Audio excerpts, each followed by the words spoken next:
وہ جو امت پر غصہ ہوگا کہ امت محمدیہ میں پیدا ہو کر بے شرم بنے رہے، بے غیرت بنے رہے، جس نبی کو ہم نے کبھی دل سے نہ چاہا، کبھی دل سے یاد نہ کیا، ہم نے اپنا دل دے دینا چاہیے تھا اس نبی کو، ہم نے اپنی خواہشات، اپنی محبت نچھاور اور قربان کر دینی چاہیے تھی اس نبی کو، وہ نبی آج اللہ کے غصے کو ٹھنڈا کر رہے ہیں۔ خدا کی قسم اگر اللہ کا غصہ ٹھنڈا نہ ہوتا تو یہ گناہگار کبھی بخشش کو محتاج بن جاتے، کوئی انہیں بخش نہیں سکتا تھا۔ وہ اللہ کے نبی کی تعریف ہوگی، وہ اللہ کے نبی کا سجدہ ہوگا جو وہ جلال جمال میں بدلے گا، اور سجدہ جب آپ کر کے اٹھے گے تو اللہ کہے گا مانگو جو مانگنا ہے، سفارش کرو، آج تمہاری سفارش ہم قبول ضرور کریں گے۔ جب اذان ہوتی ہے، اذان کے بعد کی جب دعا پڑھتے ہیں نا، اللہم رب ھذی الدعوۃ التامہ والصلاۃ القائمہ آت محمد الوسیلۃ والفضیلہ، ہم اللہ کے نبی کے لیے مقام محمود مانگتے ہیں۔ جب اللہ کے نبی مقام محمود پر جائے گے تو ہمیں مانگے گے اللہ سے کہ اے اللہ میری امت کو بخش دے۔ مقام محمود ایک ایسی سفارش کی خصوصی جگہ کہ جہاں پر اللہ کے نبی صلی اللہ علیہ وسلم کھڑے ہو کر اس امت کے لیے سفارش کریں گے، اور وہ سفارش ایسی ہوگی کہ سب سے بڑی تعداد اس امت کی اس زمانے میں جنت میں جائے گی، سب سے بڑی تعداد۔ مقام محمود کی سفارش کے بعد کوئی سفارش کی ضرورت نہیں رہے گی۔ وَبَعَثْهُ مَقَامًا مَحْمُودًا الَّذِي وَعَدتَّ،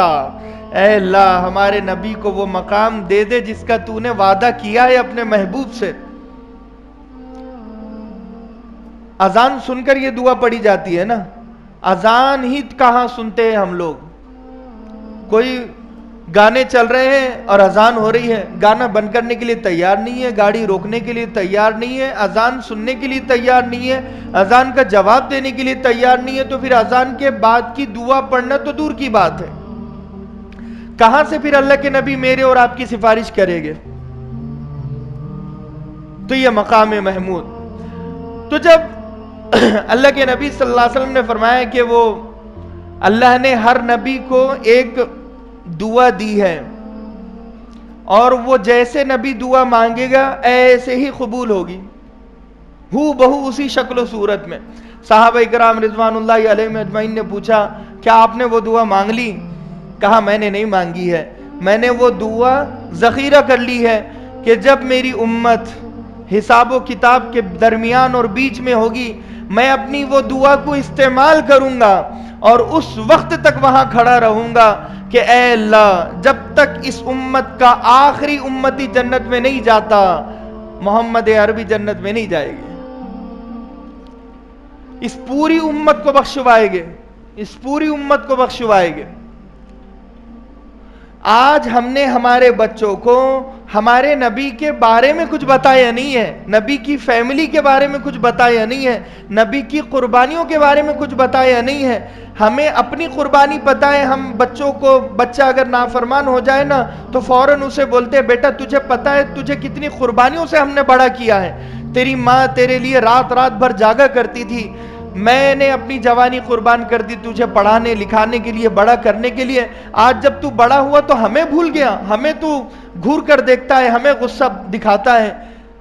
کتنا خراب لگتا ہے جب قربانی دینے کے بعد سامنے والا احسان فراموشی کرے، تو سوچو میرے اور آپ کے نبی کو کیسے لگتا ہوگا۔ سفارش میں آسانی۔ 11ویں حکمت، رحمت خداوندی کا اظہار اللہ کے نبی کے سامنے کرنا تھا نا، کیونکہ امت کے گناہ اللہ کے نبی کے سامنے جب پیش ہوگے نا تو اللہ کے نبی کہیں نا امید نہ ہو جائے، اللہ کی بخشش سے نا امید نہ ہو جائے، اسی لیے رحمت کے سمندر کو دکھانا ضروری ہے، کیونکہ نا امید ہو جائے کہ ایسے ایسے گناہ یہ امت کرنے والی ہے۔ اللہ کو پتا تھا۔ ایک باپ کے سامنے جب بیٹے کے گناہ آئے گے نا، 7 سال کا بیٹا ہے، اگر آپ اس باپ کو یہ کہے گے کہ یہ بچہ 17 سال کی عمر میں زنا بھی کرے گا، 27 سال کی عمر میں عمر قید ہوگی اسے، 37 سال کی عمر میں یہ ٹیررسٹ بن جائے گا، 47 سال کی عمر میں یہ آپ کو بھی مارے گا، آپ کی بیوی کو بھی مارے گا، یہ 57 سال کی عمر میں چور بھی بن جائے گا، ڈاکو بھی بن جائے گا، وہ باپ پر کیا گزرے گی؟ وہ باپ کو پھر صرف اور صرف قانون پر بھروسہ ہوتا ہے۔